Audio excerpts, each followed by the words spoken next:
Alrighty, welcome in. This is welcome into another episode of the Team Rivalry Show. Experiencing some technical difficulties because we're trying out some new software, but I think we've got everything up and running okay. Hopefully you guys can hear me okay. Give me a shout out if you can't.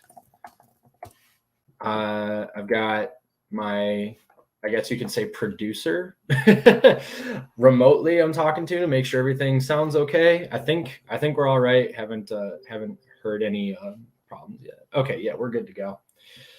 All right. Welcome into another episode of the Team Rivalry Show. My name is Mackenzie. I'll be your host this evening. Today is December 3rd, 2021. We are one day out from the Big Ten Championship. Wow. Sup, nerd. Yeah, thanks. I appreciate that. That's nice. I know who that is. Tomorrow's the Big Ten Championship. Big day for Michigan and Iowa going for their first and second Big Ten championships, respectively. Obviously, Iowa made it there back in 2015, but lost to Michigan State. Trying to pull up some stats and stuff like that. Got a few things to cover. There's been a lot going on in the coaching carousel and all that over the past couple of weeks. Apologies for the lack of show 2 weeks ago. Actually, I've been dealing with some illness for the past couple of weeks. There is a nasty, nasty cold going around, and I wouldn't wish it on my worst enemy. Well, maybe my worst enemy, but Paul Feinbaum should, he's older. I don't know that he could handle it. I'm just kidding. Paul Feinbaum's not my worst enemy, but I'm a huge fan. So obviously the big news of the day is that Michigan, after 7 straight tries or whatever, it's 10 years ago they beat Ohio State, and a couple of weeks ago they did it again, or last week they did it again. So I had the opportunity to be at the game. I was able to go with my dad, which was a super cool experience, getting to share that. It was an incredible game. It was a really, really awesome game. There's nothing quite like experiencing just a sense of belief building up in a stadium full of 111,000 other people who I think, honestly, were fairly desperate to grapple onto some sort of belief themselves. And I say belief because, over the past couple of weeks, probably this entire season, really, I've mentioned that I have trouble with Michigan fans or college football fans in general that say, it's not fun anymore. I don't want to be a fan anymore. I have trouble with people like that because football in general is just fun. Okay, obviously you want to see your team succeed. It sucks when they don't. It sucks when Michigan loses to Ohio State 7 in a row. I get it. I don't have my head in the sand. I'm not saying that the past 7 years haven't been, decently frustrating and stuff like that. But I think about comments like Paul Feinbaum, who is an SEC guy and I think should keep his nose out of Big Ten football in general, saying things like, Jim Harbaugh, it's clear Jim Harbaugh has been an abject disaster at Michigan. That's absolutely not true. That's just simply not true. And you can tell just by looking at Michigan's page on the teamrivalry.com website, which I'll put in the description if it's not already there. If you check out the game day page, we've got three conference championship games up on there: Georgia versus Alabama, Cincinnati versus Houston, and then Michigan versus Iowa. Just looking at that, you can see, so you've got Kirk Ferentz's record. Oh, where was Jim Harbaugh's overall record? Is that on the team page? If I remember correctly, I think that's on the team page, so I can check that out. But the point is that Jim Harbaugh is north of 75% win percentage. That's not an abject disaster. Okay, an abject disaster is Brady Hoke going 10-2 his first year, 11-2, I think, with the bowl game, and then 8-4, 7-5, and then 5-7. That's an abject disaster. Okay, that's an abject disaster. And obviously Brady Hoke is doing some great things at San Diego State right now. San Diego State, I believe, is 11-1 and ranked in the top 20, if I'm not mistaken. So you have to wonder what exactly happened between Brady Hoke and Michigan at that point. Harbaugh's record is on the game day page in the right column. So this is why we have a remote producer, because he can look up everything while I'm doing this. Harbaugh's record is on the game day page in the right column, third box down. Okay. I'll get that. All right. Harbaugh's record at Michigan is 58-22. Now I get it. It's not what's Ryan Day's 33-2, something ridiculous like that. This was his first Big Ten loss. And we'll talk about some aspects to that might lead to some disappointment in the future for Ohio State fans. But if you're looking at just basic statistics, okay, north of 70% in terms of a win percentage, Ryan Day is 33-4 now because of Michigan. Yeah, thank you. Remote producer coming in clutch.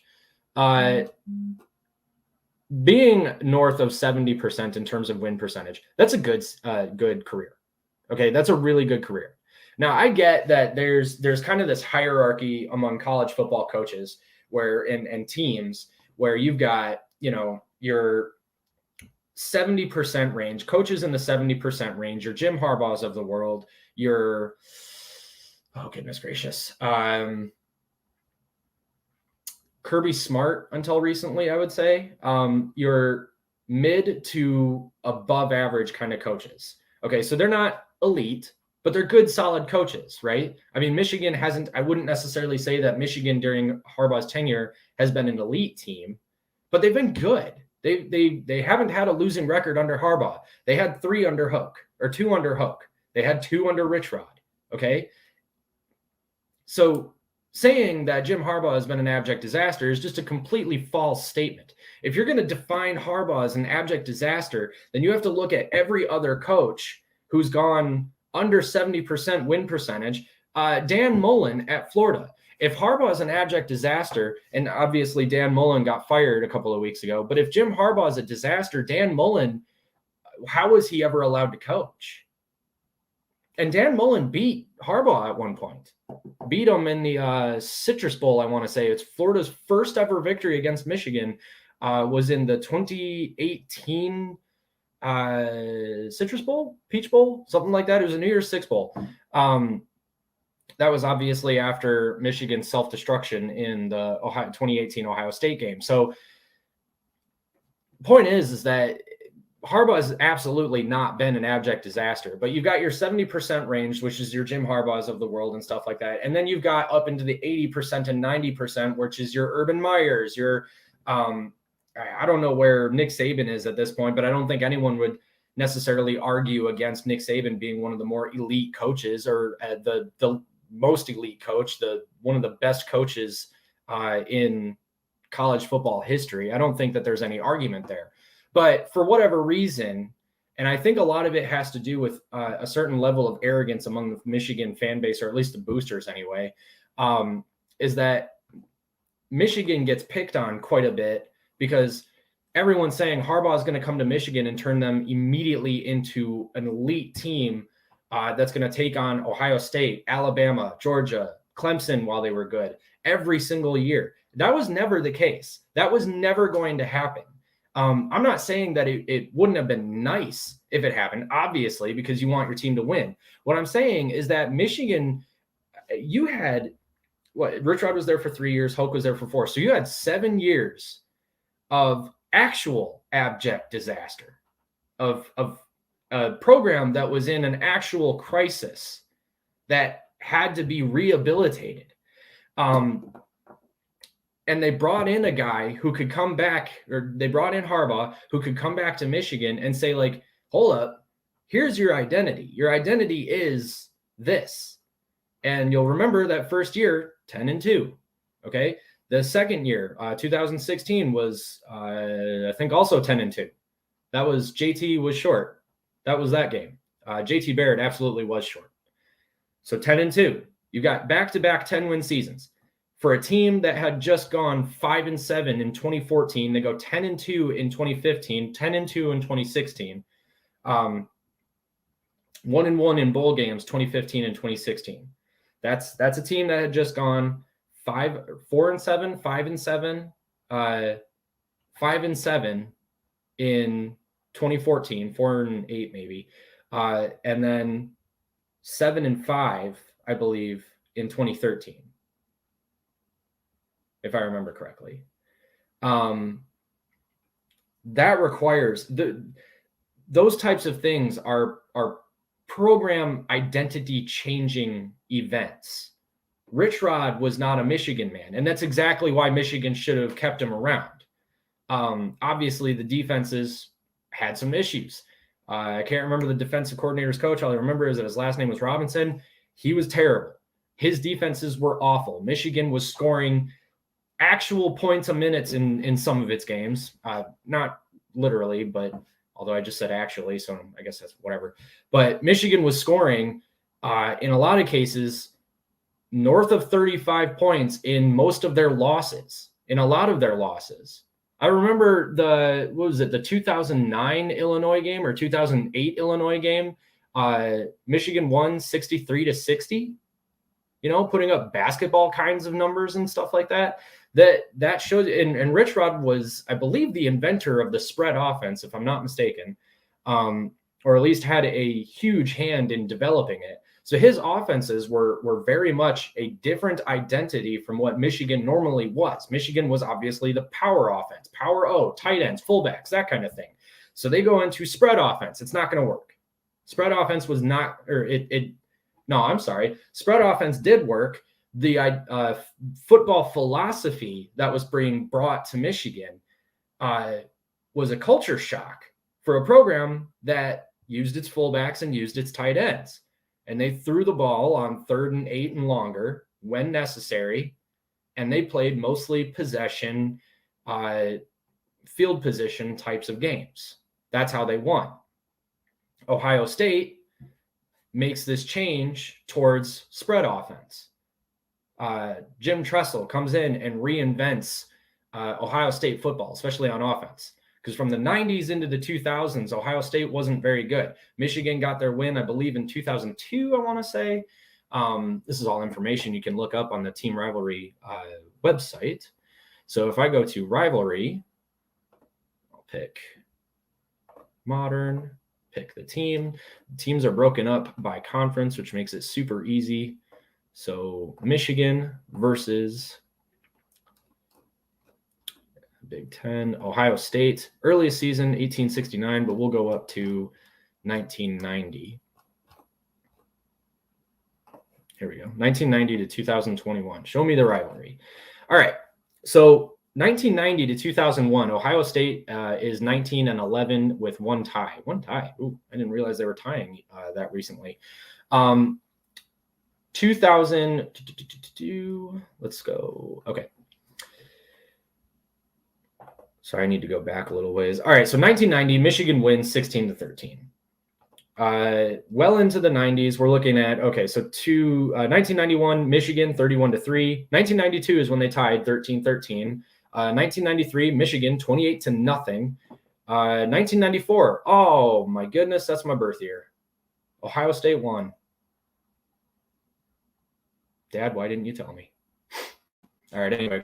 1995, Michigan 31-23. 1996, Michigan 13-9. 1997, that's the national championship year. I don't care what Nebraska says, we won it. Michigan 20-14. 1998, Ohio State 31-16. 1999, Michigan 24-17. 2000, Michigan 38-26. So Michigan went 1, 2, 3, 4, 5, 6, 7, and 2-1 in the 90s.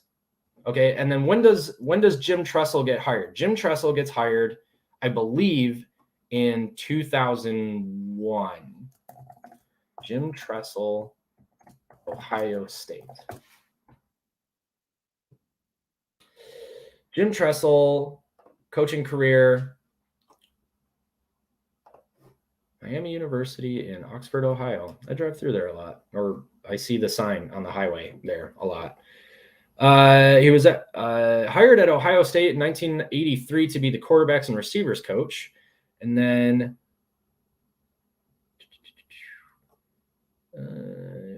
Oh my goodness. Why doesn't this just tell me when he was hired in at Ohio State? Come on. Why would anyone read about Jim Tressel other than to know when he was hired in at Ohio State? Coaching career. Ohio State head coach from 2001 to 2010. So 2000, Michigan versus Ohio State. Michigan wins 38-26. Okay, now let's go to 2001. 2001, Ohio State upsets number 11 Michigan 26-20. Following year, 2002, Ohio State 14-9. 2003, Michigan 35-21. 2004, Ohio State. 2005, Ohio State. 2006, number 1 Ohio State, number 2 Michigan. Ohio State won. 2007, Ohio State. 2008, Ohio State. 2009, Ohio State. 2010, Ohio State. And then 2011, Brady Hoke gets his win over 6-6 Buckeyes. Jim Tressel came in and reinvented Ohio State football. And because of that, Ohio State goes on this winning spree against Michigan that few programs had ever really known in major rivalries like this. And it's in 2007 was Lloyd Carr's last year. 2007 was Lloyd Carr's last year at Michigan. And if you ask me, he overstayed his welcome by about 5 years, maybe 6 at that point. And the point of that is because Lloyd Carr held Michigan back from being able to go into the future because Lloyd Carr was, I believe, a Bo guy. He certainly had that kind of football philosophy about him. I mean, he was, again, the Michigan man. It was tight ends. It was fullbacks. It was up the middle kind of runs. It was throw on third down and long kind of stuff. A huge emphasis on the pocket passer kind of quarterback. That's Michigan's identity. Okay. Bring in Rich Rodriguez. That's a completely different philosophy. It doesn't work. The boosters don't like it. Everyone's against him. Rich Rod gets tossed to the curb 3 years later, three and out, if you will. Brady Hoke comes in and he's got an 11-2 season that he opens with. Carr was an assistant under Bo. He was the last of the Bo era. There you go. And then Harbaugh was a player under Bo. Right? Yeah, he was. Or did he play for Lloyd Carr? Look that up for me. Who did Harbaugh play for? Bo or Carr? I can't remember. Can we sort this by year again? Oh, crud. Whoops. What did I do? All right. Well, anyway. Brady Hoke has the 11-2 season in 2011 with a bowl game victory over Virginia Tech in the Sugar Bowl. I remember that game. That was an awesome game. Jim Harbaugh played for Bo in the 80s. Remember that. It's a good solid win because Michigan is finally better on defense. Michigan is beating relatively average teams. If I remember correctly, the Big Ten in general was really not all that good. But Michigan was better than most of them. I think they lost to Michigan State and Ohio State that season. They beat Ohio State. They lost to Iowa and Michigan State. Iowa, they should have beaten, though, because there was a catch in the end zone for a touchdown that was very clearly a catch. But the refs called it back, and Iowa ended up winning. Whatever. So that buys Brady Hoke an extra year of maybe we can do this kind of stuff. But then the next year he ends up going, I believe, 8-4. I want to say 2012. Actually, I should just pull up Michigan's season. Yeah, so we'll go to the schedule tab, and then we'll look at the 2012 season. Show me the schedule. Yep, head coach Brady Hoke. They opened the season with a 14-41 loss against number 2 Alabama. They went 8-5, 6-2 in the conference with losses to Nebraska. I remember that one. Ohio State, and they somehow or another beat Michigan State 12-10. Oh yeah, I remember because Michigan State was really bad that year. And then lost to South Carolina 33-28 in the Outback Bowl, I believe it was. Okay. So Michigan is steadily on a decline because Brady Hoke's offenses are archaic. I mean, it's power football kind of stuff, and he was not going to budge. It was enough to beat bad teams. It beat Minnesota. They beat Iowa pretty soundly. They were bad teams. Nebraska, I don't think, was all that great either, but it wasn't enough to beat them. And then certainly number 11 Notre Dame. I mean, it was the 6-13 game where I believe Denard Robinson threw what was it, like 6 interceptions or something like that. And then obviously they got trounced by Alabama. So archaic offense is starting to become an issue. Let's fast forward to 2013. Michigan goes 7-6 with losses against Penn State. Number 24, Michigan State, 29-6. That was a bad one. I was at the following week for the Nebraska game, 13-17. That was a really bad game. But what you'll notice is that Michigan is scoring. They're beating relatively bad teams. They beat CMU, Central Michigan, 59-9. They beat Notre Dame. Notre Dame ended up not doing very well that year. They beat UConn barely, and then trounced Minnesota somehow or another, but then immediately lost to Penn State. Beat Indiana. So it's the same sort of story where they're beating bad teams and then losing to average and above teams. And it was very inconsistent kind of stuff too, because I remember they were saying, I mean, Michigan goes 1, 2, 3, 4, 5-0. I mean, you had a close game against Akron, a close game against Connecticut, but then they blow the doors off of Minnesota, and they blew the doors off of Central, and they upset number 14 Notre Dame. It made no sense. It made absolutely no sense. It was some of the most inconsistent kind of football you've ever seen. All right, fast forward to 2014, the year that gets Brady Hoke fired, and they go 5-7. 5-7. They beat ASU. Is that Appalachian State? Yep, they beat Appalachian State. They lose 31-0. Michigan's first shutout, I believe, in like 30 years or something. The first time they get shut out in 30 years. So if you look at the historical records here, you can see very clear definitions of philosophies running into issues against other philosophies. And this is the issue that Michigan has had with modernizing football. Now, I get it. This is a Big Ten channel, and I've been focusing on Michigan. It's because they're the best team in the Big Ten right now. So Michigan, the reason why you shouldn't, or why Paul Feinbaum shouldn't have said that Harbaugh's been an abject disaster, is because it took Harbaugh a couple of years for him to rehabilitate Michigan football back into what its identity was. I mean, he had the spread pro hybrid that he was running. It was good enough to beat some bad teams in 2015, 2016, because they had some really good defenses to help keep them in those games and eventually win and blow out a few teams and stuff like that. Once they get to 2017, other teams are starting to get good too. 2018, they had a really good thing going, a really good defense. Again, offense was average to just barely above average in a lot of games. I mean, they did blow out Wisconsin and Penn State in 2018. That is a thing that happened. Those are teams that you don't normally blow out, except for this year, apparently. I mean, they blew out Wisconsin. So you're looking at the first 3 years of Harbaugh being a Michigan rehabilitation coach. And then you're looking at 2017, 2018, and 2019 being Harbaugh rehabilitation. 2017 and 2018 being the question is Harbaugh's system still, is that going to take them over the hump to get them into elite status? Are they going to be able to beat Ohio State and get into the Big Ten championship using Harbaugh's philosophy? And they couldn't do it. And it only took Harbaugh 2 years to really get that this wasn't a program problem anymore. The program's fine. Now it's Harbaugh. Can Harbaugh change? In 2019, he did. 2019, they implement, they've got Josh Gaddis in there, speed and space. They're going more RPO, more spread. First couple of games, it's a disaster. They almost lose to Army. They didn't play extraordinarily well against Middle Tennessee State. And then they obviously got blown out by Wisconsin. So it's not going well.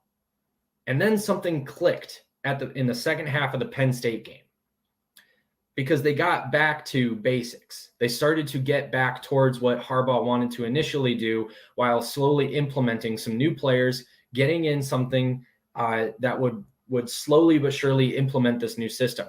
Meanwhile, he's dealing with media backlash. He's dealing with fan backlash, and all the fans and media can see are the product on the field being not what they wanted. It's still not bad. Don't forget, in 2019, 2018, they go 10-2. 2019, they go 9-3. It's not a bad season, guys. I believe they played for a New Year's Six. I know they got beat. I think 2019 they got beat by Florida in that bowl game, if I'm not mistaken. Nope, that was the 2019 game was against Alabama. I know they got beat by Alabama, and then they got beat by Florida before that. These are still not bad seasons. I mean, not when you're looking at Michigan State an hour up the road in 2018 is just bad. I mean, barely bowl eligible, kind of bad. And then in 2019, again, barely bowl eligible, kind of bad. So why in the world did Harbaugh get as much crap as he did when Mark D'Antonio has very clearly overstayed his welcome at Michigan State? It's because of the expectations of the university. Because Michigan here, that Block M, is a much better brand than anything the Spartans will ever produce, anything Purdue will ever produce. Michigan is a football brand. And so they garner a lot of that attention, positive or negative. 2020 was, no one knows. No one understands what happened in 2020. They lose to Michigan State, Mel Tucker's first year. That's a big win for Mel Tucker. 2020 made pretty much no sense. It really made no sense. So you hit this wall where in 2020, you've got a worldwide pandemic. You've got a whole bunch of conferences shaking things up, trying to play internally. You've got conferences canceling football altogether, and then eventually hobbling together something that's sort of kind of like a schedule, but who really knows what's going to happen. The Big Ten going back and forth from will they, won't they kind of playing. I mean, releasing a 10-game schedule to just canceling the season altogether. It makes no sense. And then school administrators, including Michigan's own president, Mark Schlissel, who's an actual abject disaster, not backing up his own football team when the Big Ten does finally decide they can play, thanks to Justin Fields from Ohio State and then a lot of the Nebraska players trying to get the Big Ten to play. Your own school president doesn't even have your back. So that support system isn't there when you're going up against the rest of the Big Ten. Your quarterback is a prima donna. That's stories that I've heard out of Michigan, is that, take that with a grain of salt, though. I don't know. 2020 was a very pivotal year for Michigan football philosophy, because Harbaugh was going to have to rebuild the program by rebuilding himself. So after that season, Ward Emanuel makes the very tough decision to keep Harbaugh on, because frankly, no program should have fired their coach after 2020. 2020 should have been a mulligan, because politics is everywhere. Everyone's angry about everything. It's a nutty season. It makes no sense. Harbaugh signs the like a 1-year contract or something like that. And it's the type of contract that you'd look at and say, they're just trying to plan for who's going to be next. And that's really what it felt like when you see that. I can't remember exactly what his buyout was, but it was something less than, I think, the University of Louisiana, not LSU, Louisiana, the Raging Cajuns, I think they're called. It was the buyout in Harbaugh's contract was less than that coach's contract. Credit to Steve Dace from Michigan Podcast for that information. It really, for all the world, looked like a contract built to transition to a next coach, but it had a whole bunch of performance bonuses in it. So then Harbaugh makes the decision to rearrange his staff and bring on a whole bunch of new guys to where the staff averages under the age of 45 or 40, I believe. They're a bunch of young guys. They're bright-eyed, bushy-tailed, ready to go. Generally, that is also a sign of a team in dire straits, and the head coach is about to be on his way out, and this is kind of his last-ditch desperation kind of a thing. You'll remember Mark D'Antonio a couple of years, or 2 or 3 years prior to his retirement, he shuffled around his staff. He fired a couple of people. He gave other people new names, but they were basically doing the same thing. It was all very much ceremonial kind of nonsense, and it made no sense, and it didn't get them anywhere. And then Mark D'Antonio completely and totally screws his own school over by retiring just after he gets his pay bonus. What a guy. So Harbaugh does all the same moves, but the trick is there's an attitude change that happened on this Michigan team as well, coming into 2021. That's what year it is. I had to look at the clock to make sure.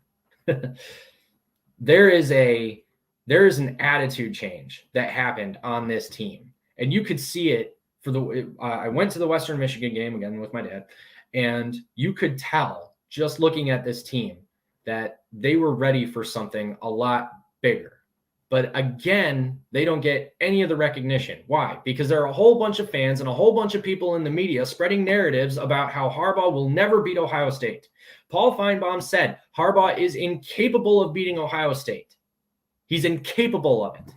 When Michigan lost to Michigan State, and I say lost in quotation marks because the refs certainly played a hand in that. You will never change my mind on that. I give all of the props in the world to Peyton Thorne, Kenneth Walker, and the offensive play calling for Michigan State in that second half. It was fantastic. They were fantastic.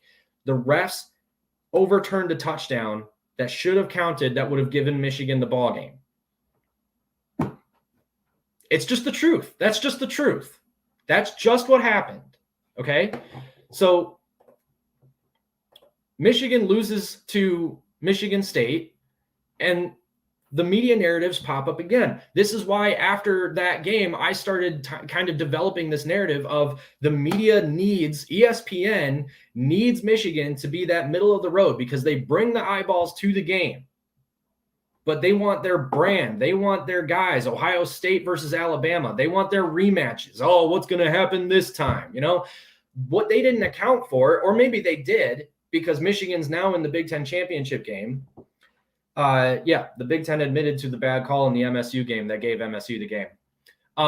Maybe they did catch on to this, is that Michigan has a Cinderella sort of narrative happening for this year. So who knows what's going to happen next year? That doesn't matter. That's a year off. We don't have to worry about that. The point is that Michigan, that's why I brought up that narrative of they need Michigan to be middle of the road, beating the bad teams so that they keep the eyeballs on them, but then losing to Ohio State so that Ohio State can continue to go to the Big Ten championship and they can continue to get those eyeballs into the CFP. And the only reason they want to expand the CFP now is so that they can build out more contracts and stuff like that. We'll talk about that another time. The point is that narratives are what's controlling college football for the most part, in a lot of ways. So if you're the type of fan that thinks that narratives control literally down to the fine details in the game, I can't necessarily argue with that because that's kind of how it felt like over the last 7 years. Why else would every ESPN analyst that I've heard keep telling us that Harbaugh is incapable of beating Ohio State? Herb Brooks took the 1980 U.S. hockey team and beat the Soviet Union. The Soviet Union was riding something like a 52-0 record at that point. They were unbeatable. Okay, but they beat them. But Michigan, the United States beat them. Okay, no one is unbeatable, but the media will have you believe certain things so that they can push the types of narratives that they want to push to get the desired outcome that they want, that being their teams into the finals. Now, whether or not that's completely true, it's a conspiracy theory, and I will level that that's a conspiracy. But the point is that a philosophical shift took place with this team this year. And that's how Michigan beat Ohio State. And that was that was like a 30-minute long answer to why Paul Feinbaum shouldn't have said what he said, because it was ridiculous. Harbaugh was never, ever incapable of beating Ohio State. There just had to be some changes made on the team, and that's it.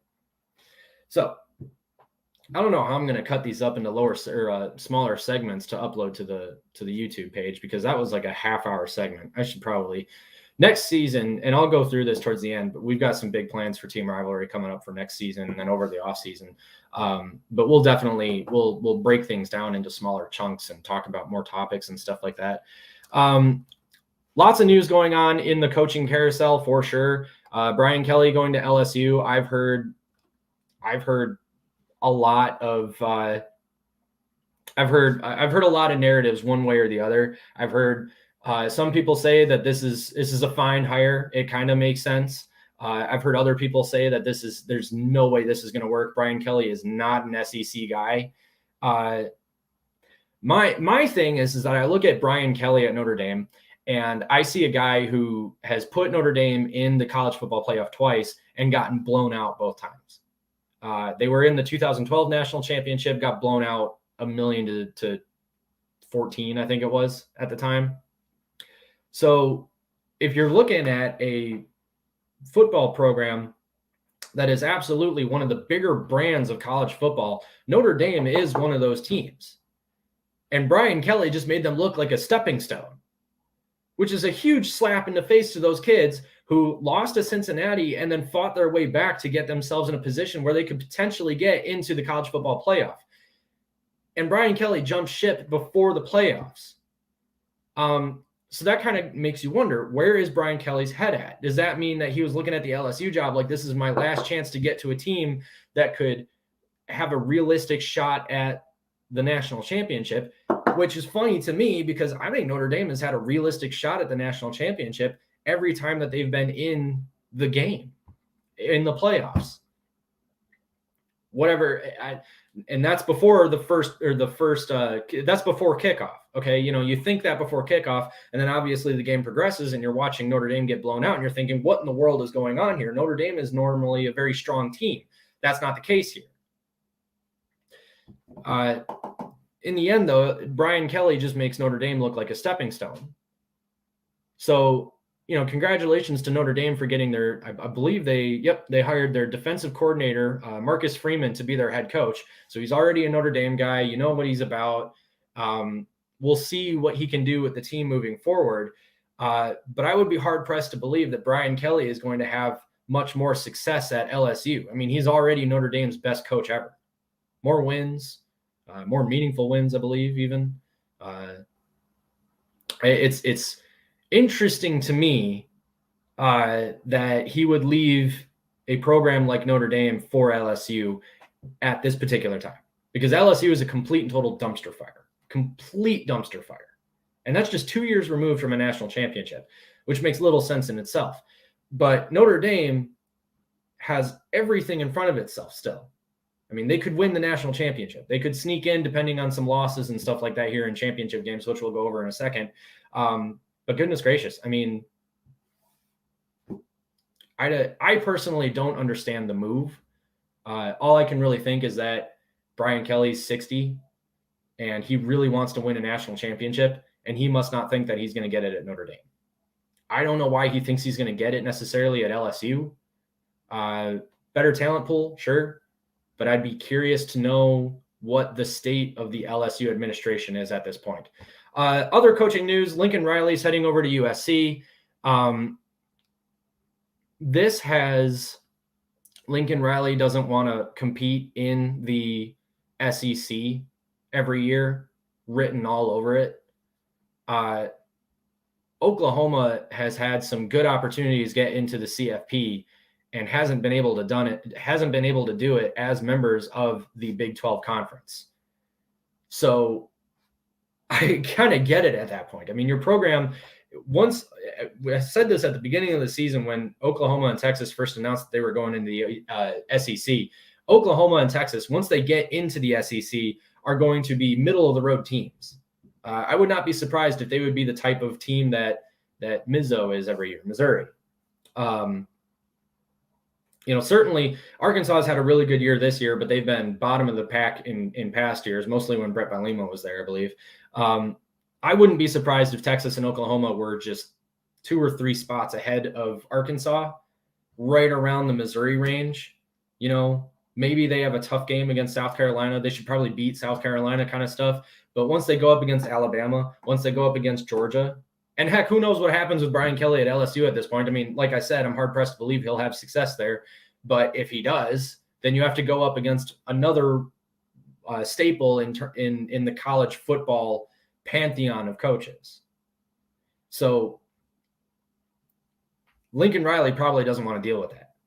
Now, if I were a coach and I was coaching a team like Oklahoma and they were about to go into the SEC, and then I looked over at the Pac-12 and I saw another big brand in football, USC, ripe with talent in California, and the only other truly meaningful competition they have is Oregon on a regular basis, and then sometimes Utah. I mean, it's like I was saying with James Franklin to USC. James Franklin could have turned USC into the Ohio State of the Pac-12. I think Lincoln Riley absolutely will, and he's young. Lincoln Riley is a young guy still. So he's got plenty of time to develop USC into Pete Carroll kind of a team again. That was so it's a move that absolutely makes sense for Lincoln Riley. Is it a slap in the face to Oklahoma? Yeah, it absolutely is, because they're at a point now where they're going into a brand new conference and they now have to get a brand new coach. And so without the coaching search, Oklahoma was going to be hard pressed to have a ton of meaningful success in the SEC. Now that they're looking for a new coach, they're going to be that much worse off. Texas is a dumpster fire. Texas is going to be, I would not be surprised if Texas was at the bottom of the barrel for the SEC. I would not be surprised about that. But Texas is not going to have very much success in the SEC. But Oklahoma, especially with Lincoln Riley, could have been at least middle of the road. But now they're probably not going to be very much at all. So, all right, that's kind of what's been going on in the coaching carousel. The big thing in terms of the Big Ten, though, these contract extensions that Mel Tucker and James Franklin got, both, I believe, for 10 years, both somewhere in the neighborhood of $100 million. Brian Kelly's contract was 10 years for $95 million. And I know that contract was structured the way it was because they saw Mel Tucker getting bank over at Michigan State, undeservedly so. Okay, I'm sorry. Mel Tucker has one 10-2 season, and most of those kids are from the transfer portal. So he hasn't even really developed a foundation there. He does not deserve that contract just yet. Maybe 4 years, maybe 5 years for, $6-7 million a year. I could see that with an average buyout or something like that. That would make sense to me. But 10 years for, was it $90 million or something like that? Undeserved, absolutely undeserved. And that's the only reason Brian Kelly got the contract he did. I don't understand for a second why James Franklin got the contract that he did. Okay, because he's been there. James Franklin has been at Penn State for how many years? Let's find out. James Franklin, not USC, because that's not happening anymore. James Franklin is looking for a new defensive coordinator, so there's that. James Franklin, huge 10-year contract, keeps coach as Nittany Lions bet on stability from, Shahan Jayarja. I sincerely apologize to that individual. This is reported from CBS. Penn State's coach, James Franklin, has signed a 10-year, $75 million extension to stay with the Nittany Lions long-term through the 2031 season. So, Nittany Lion fans, let me ask you guys a question. James Franklin has been with your team since how long has he been with James Franklin coaching record at Penn State? He has been with Penn State since he has an 84-43 record. Oh my goodness. He is in his 8th year at Penn State. He was appointed Penn State's 16th head football coach on January 11th, 2014. So that means he coached from the 2014 season to the 2021 season so far. So if we go back to Team Rivalry and we go to the, let's say, the schedule page. Let's do the schedule page. All right, so Michigan, but let's go to Penn State real quick. Zeroing in on 45 minutes here, so we'll get the picks to you momentarily. All right, 2014, head coach James Franklin. Penn State goes 7-6. Okay, so we've got a 7-6 record. They're winning. They're at a bowl game. Who knows what happened? I don't know. 2015, 7-6. 2016, 7. Oh, I forgot to hit the show me the schedule button. 2015 is actually, show me the schedule. Oh, it is 7-6. How about that? 2016, 11-3. So that's an 11-win season with losses against Pitt and a blowout loss against Michigan. And then they lose to USC in their bowl game. So not a bad season. It's an 11-win season. But in terms of beating another good team to make it over that hump to get into the Big Ten championship game, it didn't happen, did it? 2017, 11-2 with losses against Ohio State and Michigan State. Did they play Michigan? Oh, yeah, they played Michigan. Oh, my goodness. They beat Michigan 66-3. Well, that'll happen. 66-3, really? Oh, no, that's Maryland. Oh, my goodness. UM is not Michigan. UM was Maryland. They did not play Michigan in 2017. Really? Aren't they a part of the same? Oh, here we go. Oh, they did beat Michigan 42-13. I was going to say, because I remember being in Pittsburgh watching that game on the television. Like, 2018. I know they have at least one loss because they lost to Michigan, 9-4. 2019, 11-2. Another good season. They've had 2 11-win seasons. 2020, they went 4-5. 2021, they've gone 7-5. So, I mean, if you're looking at the difference between James Franklin and Jim Harbaugh goes 10-2, 10-2, 8-4, I believe, 8-4 or 8-5. 2018, 10-2 or 9-10, yeah, 10-2. Yeah, 10-2. 2019, 9-3. 2020 was a mulligan. Won't count that for anybody.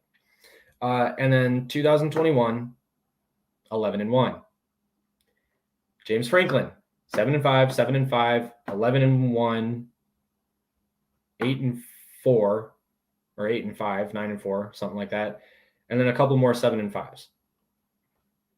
Why does James Franklin get that contract? Why does that make sense for them? That doesn't make sense. Honest to goodness, I mean, the way that it was looking was like James Franklin wanted to leave Penn State and go somewhere else before his coaching stock decreased, because he's not really all that great of a coach. I mean, he's got people look at him over Harbaugh because he's got 1 or 2 wins against Ohio State and I believe a Big Ten championship, or at least they made it. So yeah, he's had those good seasons and stuff like that. More often than not, he loses. More often than not, Penn State's lucky to make a bowl game. They make a bowl game by a couple of games. They get to the 7-win mark normally, but that's what you can expect from an average James Franklin season is 7-5, 8-4. Every couple of seasons, you'll get up to 10 and 11 wins. Maybe you'll make it to the Big Ten championship game. I don't know that the landscape's gotten a lot tougher now that Michigan's found more of an identity. Ohio State's going to be upset coming into next year, at least. And now Mel Tucker at Michigan State. Why doesn't James Franklin, while his stock is high, get over to the big brand of LA football that is USC and rule the Pac-12? He could have steamrolled the Pac-12. I think he could have anyway. I think he's a bad coach in the Big Ten. I think that with USC resources and maybe a little bit of self-awareness, he could have morphed into a coach that would have steamrolled the rest of the Pac-12 and regularly won Pac-12 championships with USC. I think that could have happened. Mel Tucker to LSU, I don't know what happened there. I think somebody started a rumor just to get MSU's goad. Is that the right term? Whatever. No idea what happened to that, but it's clearly not going to happen. I mean, Michigan State gets one good season out of the guy so far, and they're ready to roll out the Spartan for life nonsense. It doesn't make any sense. His coaching contracts in general don't make any sense. I mean, 10 years. I don't entirely know what the buyouts are on these things. So, I mean, 10 years, $75 million, whole bunch in bonuses and stuff like that. What is the buyout? Contract details are telling. While the contract is for 10 years, don't expect it to keep Franklin's name out of the rumor mill. The structure of the contract is primarily built to keep Franklin in town through the 2021 offseason. Franklin's buyout to leave for another job is $12 million. Okay. Until April 1st, 2022. After April hits, the buyout immediately drops to a manageable $8 million before $6 million in 2023, all the way down to $2 million in 2024. So they built this contract to keep James Franklin in or at Penn State at least until April, which means that he's not going to move from one program to another in the middle of spring. That's spring ball. There's some good recruiting stuff going on there. He's not going to do that. He's not going to have enough time to develop anything at a new school. So that means that you've got James Franklin at least through the 2022 season. Now, after the 2022 season, depending on how that goes, his name is right back in the middle of these other jobs, at which point Penn State can make a cool $8 million to get him out of there and get another coach in. So I bet this contract is kind of interesting. I bet, I'm just going to throw this out there as another conspiracy. Penn State, I think, structured this contract to keep James Franklin around so that they could have one more year to identify some good coaching prospects. Why in the world? Look, Minnesota is where head coaches go to die. So why in the world have they not picked up the phone and called PJ Fleck and gotten him over to Penn State? I mean, I don't know where PJ Fleck's mind is with the Gophers right now, but why not? Luke Fickell would have been good. Who knows? But this is an interesting contract. All right, now we're gonna go ahead and get to the picks because I got to get out of here. I got back from the gym and I went ahead and started streaming instead of instead of showering. So I apologize if I smell bad. Virtual humor. All right.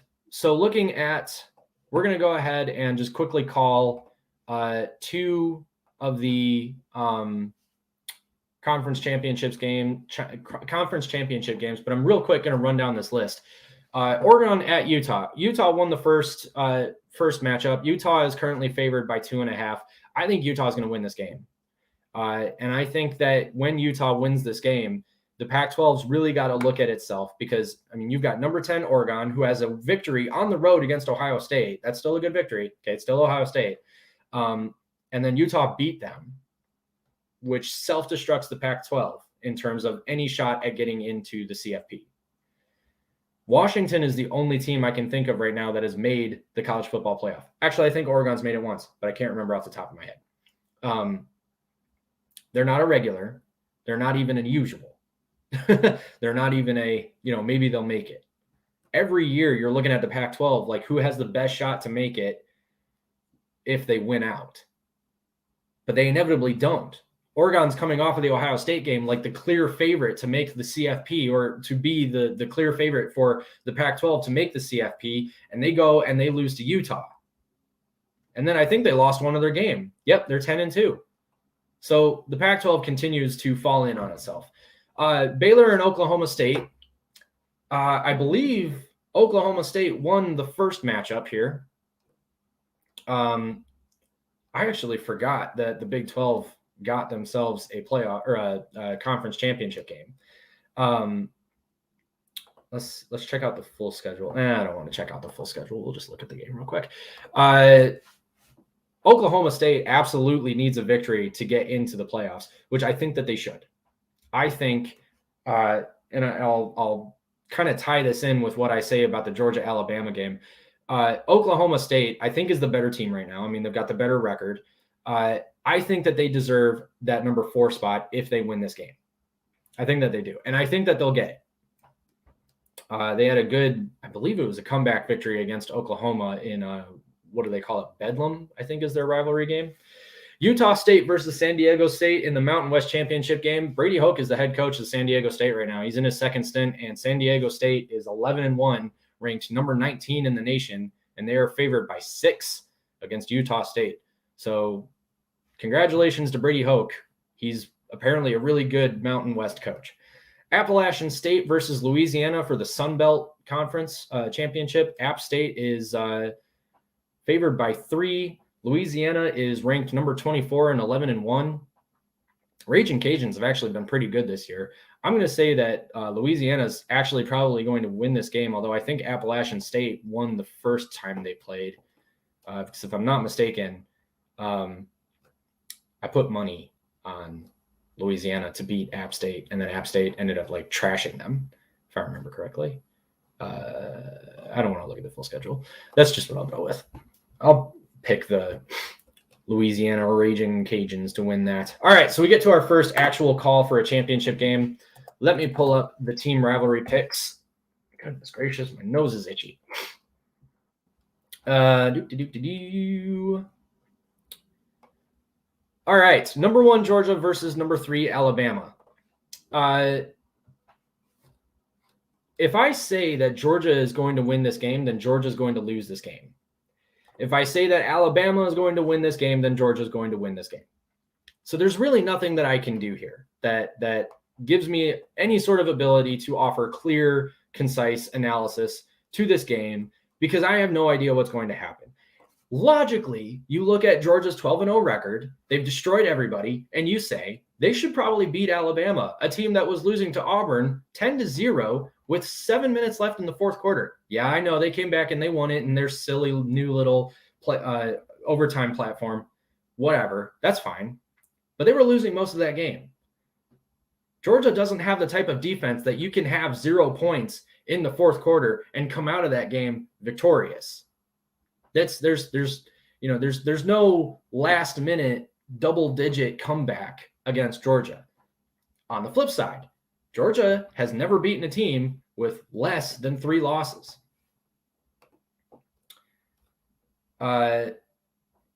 There was a rumor the players were hoping Franklin would leave. Yeah, that was a rumor that was going around Penn State. I haven't seen anything about it, but that was a rumor that was going around Penn State. But getting back to this game, so Georgia, Georgia has not beaten a team that has less than 3 losses. There are a bunch of pundits saying that if they get to the playoffs, which they probably will, even if they lose to Alabama, Michigan would actually probably beat them in the national championship. I don't know that I would go that far. I think Georgia's got a really good defense. But you also look at their body of work, and I'm not terribly impressed. The SEC is Georgia, Alabama, and then just dumpster fires. Now, and that's the 30,000 foot view, guys. So don't, if any SEC fans are watching this and they get upset that I say something like that, back off, okay? Because this is a Big Ten analyst trying to talk about your championship game. So I'm going to pull a Paul Feinbaum and stick my nose where it doesn't belong. I'm going to say that Georgia's going to win this game, but I don't know who's actually going to win. I wouldn't be surprised at all if Alabama won this game. I should write down my picks in a second here so I can remember them. I think Georgia's going to win this game, which obviously now means that Georgia's going to lose this game and Alabama's going to win. But now I've just said that, which means that Georgia's going to win. Point is, I don't know who's going to win. I believe Georgia is favored. Georgia has a 66.5% chance of winning, and they are favored by 6.5. So I'm going to call Georgia, and I'm going to call them 24 to 14, because I don't see how Alabama's offense that couldn't score a point against Auburn until literal last seconds of the, well, not literal last seconds, but until the fourth quarter against Auburn scores that many points against this Georgia defense. Houston and Cincinnati.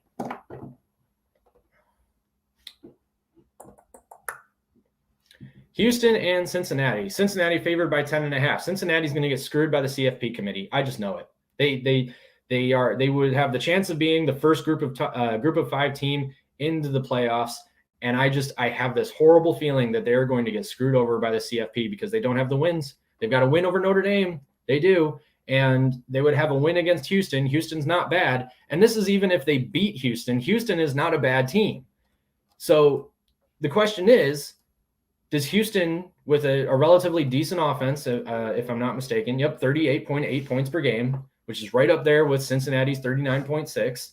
I apologize. The team rivalry picks. Why do I do that every week? The team rivalry picks, Georgia and Alabama. Team rivalry is picking Alabama 31 to Georgia 14. And to say the least, I disagree with that. Houston and Cincinnati, I'm going to pick Cincinnati to win because they've been winning and they haven't lost anything and they've got some good wins. Okay, I'm going to call Cincinnati, and I'm going to call Cincinnati, I think 28-21, because defenses are pretty good. No, I'm going to call Cincinnati 31-24. Because I think Cincinnati's offense will be pretty good, and Houston doesn't have a terribly great defense, although they are only allowing 20 points a game. So it's kind of the difference between which offense is going to go off and when. Cincy. And the team rivalry, oh my goodness. The team rivalry pick is Cincinnati 42-10. We're gonna have to talk about that. That's fine. And now the 8:00 kick between and then there's Pittsburgh and Wake Forest. I don't know what to make of this because neither team have anything meaningful to play for after the ACC championship game. I'm just kind of happy to see Clemson get their just desserts at this point. I would pick Pittsburgh to win that game, but who knows? I don't know. Number 2, Michigan in their first Big Ten title appearance against number 13 Iowa. Michigan's offense and defense have both been firing on all cylinders. Michigan 42-27 against Ohio State. That's a huge victory. Ohio State has had some issues on defense all season long, but they had them, pretty much under wraps for most of the season. Obviously they got exposed against Oregon. I'm sorry, my nose is super itchy. The biggest difference here, though, Michigan on offense is scoring 37 points a game. Iowa's scoring 26. Defenses are both allowing 17 points a game, but Iowa's just doesn't score. Iowa's offense just doesn't score. Iowa's defense is really good at getting turnovers. Michigan doesn't turn the ball over. Cade McNamara, I think, has 3 interceptions on the year, and that's really good. My pick for this, I don't think will be the least bit surprising. I think it's surprising what I think the final score will be. I think Iowa will be ready to play for a half. And then I think Michigan dominates, provided they're not hungover from the Ohio State game. It doesn't sound like they will be because I've heard a lot of players say that they're focused on the Big Ten championship because that was the goal, which I appreciate as a fan. I just don't see how Iowa's sluggish offense moves the ball that much against Michigan's high-flying defense. I mean, high-flying defense. So with that, I'm going to go ahead and we're going to end this podcast. Oh, that train freaks me out. It feels like an earthquake for a second. We're going to go ahead and end today's Big Ten pregame or pre-show or whatever, preview show, with picking the Michigan Wolverines to win the Big Ten championship. They will most likely end up being either number 1 or number 2 in the college football playoff, depending on the Georgia-Alabama result. If Michigan makes it to the national championship, I would have Georgia, depending on how the SEC championship goes, I would probably say Georgia's going to win the national championship, but Michigan is going to be in the national championship game, and they're going to give Georgia a run for their money. That said, given what the stats and season have looked like for the Wolverines so far, provided they beat Iowa and they get into the CFP, I would not be the least bit surprised if Michigan wins the national championship. Because, I would be surprised just because I'm a fan, and that would be huge. But I think that they've got everything that they need to do it. Iowa is a really solid team on defense. It's just they cannot score. They're very slow on offense. They don't put up a lot of points. Even in their wins, they've got 28 points against Nebraska. I know Michigan, I think, had 33. So similar. They put up 33 points against Illinois, only 27 against Minnesota, only 17 against Northwestern, and then obviously they lost to Wisconsin 27-7. Their offense doesn't score points. It's their defense that keeps them in games. So the question is, can their defense keep up with Michigan's offense? That would be the interesting question here. To get a fuller answer, I would have loved to see an Iowa versus Ohio State game just to see how that would have panned out. But for right now, I think it's Michigan's offense that's going to own the day. My specific call is going to be Michigan 35 to Iowa 17. I don't think that Iowa is actually going to get 17 points, but on the off chance that they start hot, who knows? Michigan 35, Iowa 17, I believe will be your final from Indianapolis. Michigan will most likely end up number 1 or 2 in the CFP. The team rivalry call is Michigan 24 to Iowa 9. I'm betting those 9 points for Iowa are 3 field goals because I don't know. Who knows? And I believe that's all we have for today's show. All right. Well, thank you very much for watching. The team rivalry picks are bold and edgy. to say the least. Thanks for watching. Congratulations to all Big Ten schools on a decent season, except for Indiana. You suck. Best of luck next year, I guess.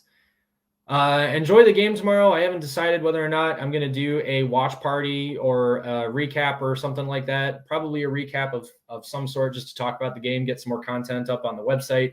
As I said, Team Rivalry is going to be going through some huge changes over the next couple of months, getting ready for next season. We're starting up a locals page. Be sure to keep an eye out for that. We'll have some more updates on that as the page gets developed, as we start figuring out more content for that page. That'll be exclusive member shows and stuff like that. Don't say Indiana sucks. They'll call you a Big Ten fine bomb. But they did. Also, don't interrupt my shows with anything that's not important. Yeah, we're going to get member exclusive shows up on that channel. We're going to have a lot more content on there, and we're going to start figuring out some just other types of shows, other types of content, things that we can cover, maybe start expanding to more than just the Big Ten as we start to grow and see some stuff pick up. Just some exciting times going on around here. We're going to look at getting up on Rumble, getting up on Getter, looking at a lot of these alt tech platforms and stuff like that. But yeah, so stay tuned. We've got a lot of really cool things happening over here at Team Rivalry. And as always, check out the website for your favorite teams, see how they did historically speaking and stuff like that. It's a really cool resource. Very, very proud of it. And yeah, thank you for an awesome 2021 season. We'll maybe see you tomorrow, but if not, we'll talk again before the CFP and bowl game start. Once we hear some bowl game picks and stuff like that. All right. Bye, everybody.